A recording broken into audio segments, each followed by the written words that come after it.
Boa noite, irmãos. Graças a Deus que Ele nos permitiu vir até a casa dele, né? Eu observei assim no horizonte, eu digo, vai chover bastante hoje. Hoje eu não piso na igreja. Aí, graças a Deus, o Espírito Santo fez a chuva dar uma desviadinha, permitiu que a gente viesse até a casa de Deus para adorar Ele. Né? Sejam todos bem-vindos à casa do Senhor.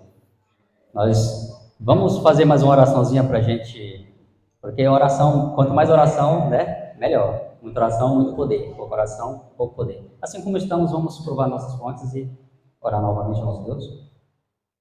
Pai, aqui estamos na tua casa para te adorar e para engrandecer o teu santo nome. Venha com teu Espírito conduzir a mensagem para que ela seja uma mensagem que seja de fácil compreensão para todos nós. É o que te pedimos, agradecidos, em nome de Jesus. Amém. Hoje nós vamos falar desse tema bem embaraçoso. Quando a gente fala de perdão e renascimento, mas quando a gente fala de perdão, o perdão em si, ele parece tão simples, né? Tão fácil perdoar. É incrível. Quando se trata ainda mais de Deus ainda, a gente acha, não, para Deus é muito simples perdoar. Perdoar, Deus perdoa porque Ele é amor, Ele é bondoso, Ele é isso, Ele é aquilo. E a gente coloca o perdão num conceito muito leve, assim, muito suave. Não dá muita importância. Mas hoje a gente vai entrar um pouquinho mais a fundo nesse conceito de perdão e ver a profundidade e a extensão dele. Como Deus deseja que a gente perdoa, quais os critérios de Deus para perdoar a gente, né? Ainda tem isso. Para Deus perdoar a gente, não é só a gente chegar lá e, Senhor, me perdoa por isso, eu pequei contra ti. Não é tão simples quanto parece. Jesus, ele veio a este mundo para morrer por nós e nos deixar o perdão acessível a nós. Mas a gente precisa passar por algumas etapas para alcançar esse perdão, que é de graça para nós, mas teve um custo muito alto. Só para começar, a gente já vai entrar nesse conceito aqui. Olha só, Mateus 6, 14 e 15, fala assim: porque se perdoarem aos outros as ofensas deles, também o Pai de vocês que está no céu perdoará vocês. Se, porém, não perdoarem aos outros as ofensas deles, também o Pai de vocês não perdoará as ofensas de vocês. Por que será que Deus não perdoa a gente se a gente não perdoa os outros? E como é que eu vou perdoar os outros? Alguém que me ofendeu, ou se eu ofendi alguém, e essa pessoa vai me perdoar, o que eu preciso fazer para que ela me perdoe? Eu tenho que ir lá e pedir perdão para ela? Mas e se for o contrário? Por exemplo, eu ofendo você. A gente sempre tem na mente da gente aquele pensamento de que como é que eu vou olhar na cara daquela pessoa e pedir desculpa para ela? Se você ofendeu alguém, é sua obrigação ir até essa pessoa e pedir perdão para ela. Porém, se isso não for possível, no caso do contrário, se a pessoa ofendeu você e ela não vem até você pedir perdão, é nossa obrigação perdoar também. A pessoa me ofendeu, eu tenho a obrigação de perdoar ela, mesmo que ela não venha me pedir perdão. Mas eu não estou falando daquele perdão que você dá só na palavra, tipo, eu te perdoo, eu vou perdoar aquela pessoa, perdoe ela. Mas na sua mente está lá martelando, fica martelando, você está alimentando ali um ódio, talvez, uma vingança. Você perdoa na palavra, mas na mente não perdoa. E quando você perdoa, você liberta aquela pessoa. Eu tive vendo um testemunho de uma mulher outro dia, essa semana, e lá ela teve vários problemas com o pai dela. O pai dela maltratava a mãe dela, e ela cresceu alimentando esse ódio pelo pai dela. E o que aconteceu? Ela foi crescendo, foi se desenvolvendo, e aquele cada vez pior. Foi tanto que o pai dela e a mãe dela se separaram e ela continuou odiando o pai dela. Mas esse ódio que ela odiava o pai dela só estava prejudicando ela, não estava prejudicando o pai dela. Esse ódio que ela alimentava dele desenvolveu nela gastrite, desenvolveu úlceras, desenvolveu insônia, só porque ela não conseguia perdoar o pai dela. Aí depois que ela foi conversar com um psicólogo para ver a causa da doença dela, o psicólogo falou para ela que a causa dos problemas dela tudinho era porque ela não perdoou. Então, Deus nos recomenda o perdão, principalmente por amor ao próximo. Porque quando você ama o seu próximo, você deseja para ele, você faz com ele aquilo que você gostaria que ele fizesse com você. Isso é amor ao próximo. Ó. Perdoe para que vocês sejam perdoados. Quando você perdoa o seu próximo, isso faz bem para você, mais do que para o seu próximo. Talvez o seu próximo nem saiba que você perdoou ele, porque devido à distância, pode ser que esteja distante, ele nem sabe. Mas você libertou ele aqui dentro. Eu perdoo aquele indivíduo. Ele é tão filho de Deus quanto eu. Então eu perdoo, eu liberto. E isso faz bem para você. É assim. E além de fazer bem para você, como você exercitou para com o seu próximo aquilo que você gostaria que fosse feito com você, aí você vai diante de Deus e ele perdoa você também. Romanos 6:23 fala assim, ó, porque o salário do pecado é a morte, mas o dom gratuito de Deus é a vida eterna, por intermédio de Cristo Jesus nosso Senhor. Jesus já fez tudo o que precisava ser feito para que a gente tivesse acesso ao perdão de Deus. Então, por que a gente não quer que o nosso próximo também tenha acesso ao perdão de Deus?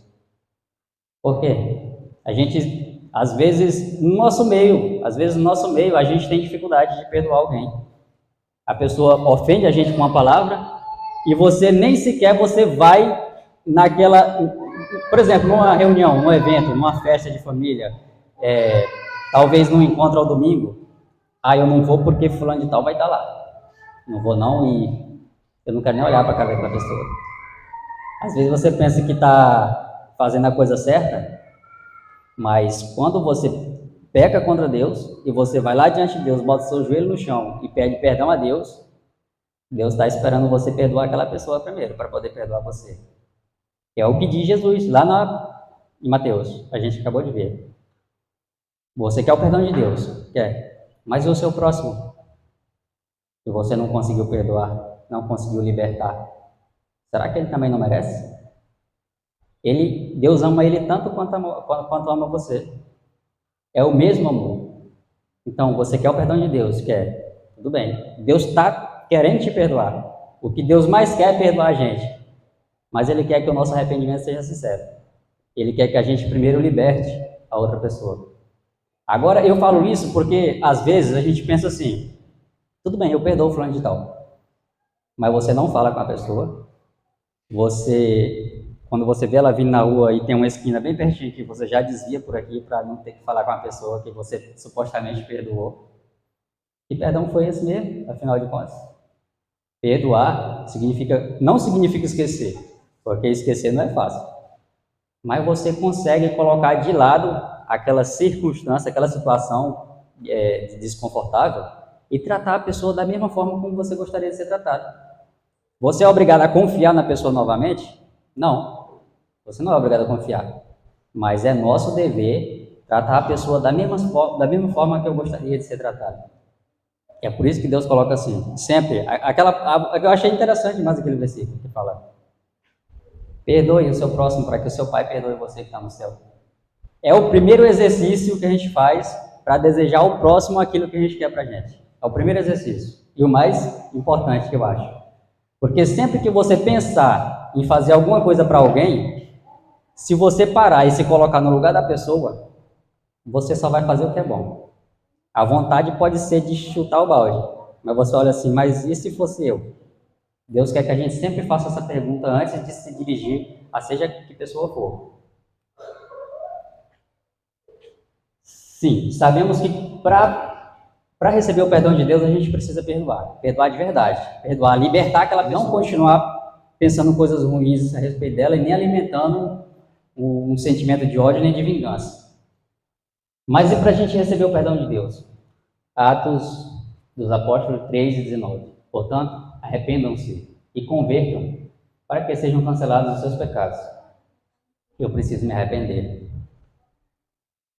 E o que é arrependimento? Porque às vezes a gente pensa assim, tudo bem, arrependimento é eu sentir tristeza por alguma coisa que eu fiz de errado que não agradou a Deus. Isso é arrependimento.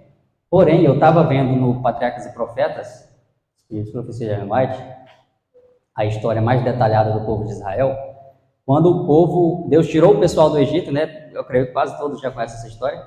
Tirou o pessoal do Egito, levou para Nova Canaã, colocou lá e falou para eles, não se misturem com as nações vizinhas para que vocês não venham participar da mesma idolatria deles.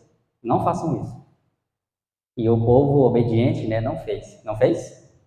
Ele fez. E eles se misturaram com as nações vizinhas e começaram a praticar a mesma idolatria do povo.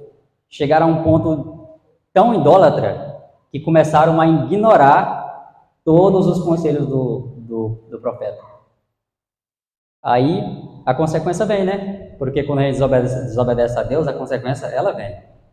Deus perdoa, mas a consequência ainda vem. E o que aconteceu? As nações se reuniram, organizaram um grande exército e foram em direção a Israel para destruir. E o povo se apavorou, cheio de medo. E correram para o profeta. Pede, clama a Deus para que ele nos perdoe, para que ele nos livre, aliás, nos perdoe não, para que ele nos livre. Nem falaram em perdão. Eles clamaram para que Deus livrasse eles da garra dos inimigos. E Deus sabia que eles não estavam arrependidos. Eles estavam com medo. Na hora que o medo passasse, eles continuariam na mesma idolatria. E Deus falou através do profeta: de jeito nenhum. Vocês vão ser destruídos. Vocês vão ser exterminados, dispersados, que não vai ficar nem dois juntos. Aí, aquele falso arrependimento virou um arrependimento verdadeiro. Depois que o profeta falou isso, a nação toda caiu em prantos, realmente se arrependeram, confessaram o pecado deles, que tinham pecado contra o Senhor. Aí o arrependimento foi verdadeiro. Aí Deus novamente foi lá, através do profeta e falou: ok, eu vou levantar alguém para defender vocês. Eu creio que foi até o Gideão, nessa época, que foi levantado para defender a nação. Mas Deus só se levantou quando o povo estava verdadeiramente arrependido.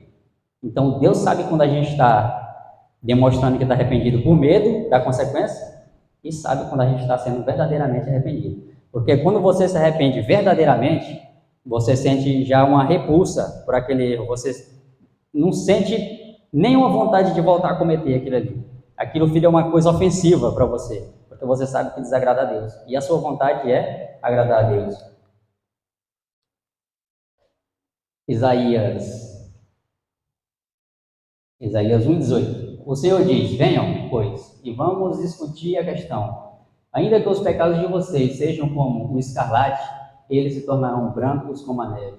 Ainda que sejam vermelhos, como o carmesim, eles se tornarão como a lã. Depois que a gente se arrepende, Deus perdoa. E Ele nos limpa dessa forma. Já imaginou? Você com todos os seus pecados acumulados e você se sentir na presença de Deus sem nenhum deles. Limpo, purificado, como a neve branca.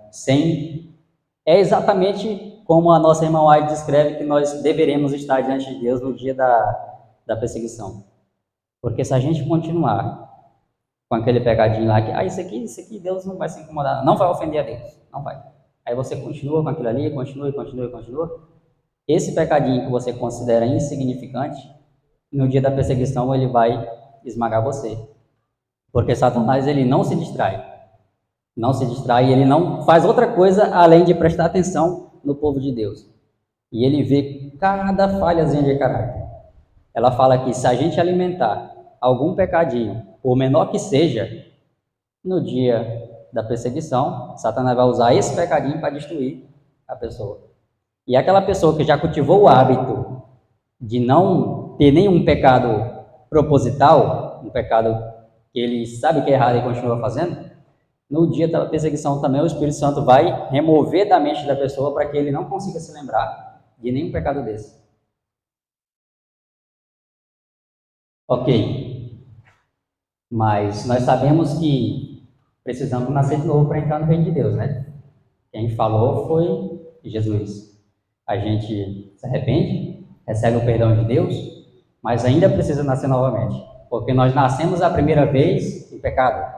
Nós nascemos a primeira vez já com a maldição e a condenação da morte, por causa do pecado dos nossos antepassados. Por isso, para sermos admitidos no céu, é necessário nascer de novo.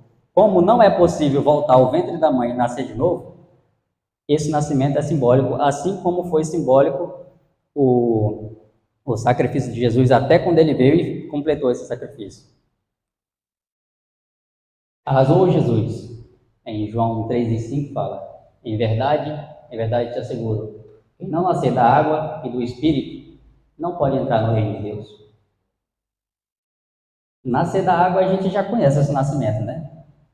Todo mundo sabe que nascer da água é aquele banho que a pessoa passa pelo batismo e sai da limpinho, zerado. Mas e quanto a nascer do Espírito? Gálatas 5, 22 e 23. Entretanto, o fruto do Espírito é amor, alegria, paz, paciência, benignidade, bondade, fidelidade, mansidão e domínio próprio. Contra essas virtudes não há lei. Parece fácil, né? Eu fiquei imaginando que são muitas coisas. Então eu pedi para Deus, Senhor, mas por que tantas coisas, tantas regras, tantos detalhes? Não podia ser mais simples e mais fácil? Depois dessa pergunta eu foquei só naquela palavrinha lá que está destacada. Eu até coloquei destacada para me lembrar. Eu acredito que foi Deus dizendo, é simples, tudo, toda a lei e os profetas se resumem só naquela palavrinha ali, só no amor.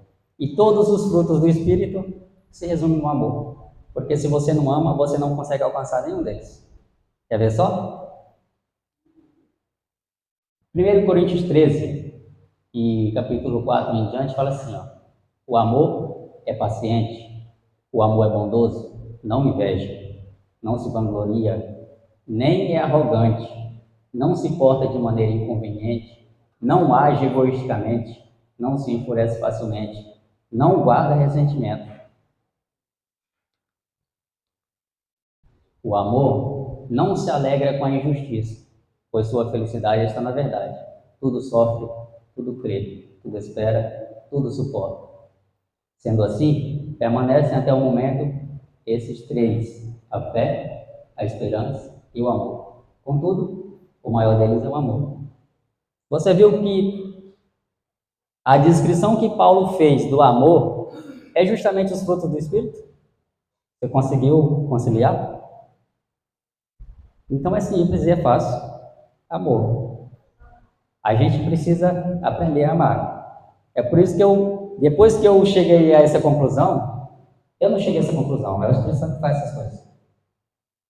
Depois que o Espírito Santo me fez chegar a essa conclusão, todo aquele fardo pesado, cheio de regra, se tornou só a árvore do Jardim do Éden, o amor. Igual lá no início, a gente só tinha uma regra, só uma, não coma do fruto dessa árvore. Hoje, Deus só tem uma regra, amor. Ame o seu próximo e ame a Deus. O que é amar o próximo? Amar o próximo é desejar ou fazer para o próximo somente aquilo que eu gostaria que fosse feito comigo. E amar a Deus é colocar a vontade dele em primeiro lugar. Então, antes de eu fazer qualquer coisa, isso é da vontade de Deus? Se não for, não faço. Antes de eu me dirigir ao meu próximo, você se coloca lá no lugar do seu próximo, igual um espelho, e fala assim, mas e se fosse comigo? Eu gostaria de ouvir essa palavra que eu vou falar agora, hein? Eu gostaria de fazer, eu gostaria que fosse feito comigo o que eu vou fazer com essa pessoa agora? Pronto, é simples. Faça isso e você vai estar praticando o amor, que o amor é o fruto do Espírito. A gente tem certeza disso porque um é o outro, os dois. O fruto do Espírito é amor, e o amor se resume em todo o resto. Então não tem dificuldade para servir a Deus. Se a gente tem dificuldade de amar, aí sim, precisamos nos dirigir a Deus e pedir ao Espírito Santo que nos ensine a amar. Senhor, eu não sei o que é amor. Me ensina o que é amar, para que eu divida esse amor que tu compartilha comigo com as pessoas. Aquele monte de regras e de detalhes se resume tudo em amor. E você pode perceber e observar na sua leitura da Bíblia, de Gênesis e Apocalipse, que você vai ver que Deus, tudo o que Ele pede é o amor. O amor leva à obediência, o amor leva a você tratar bem as pessoas, o amor leva a você a fazer a vontade de Deus, é tudo o amor.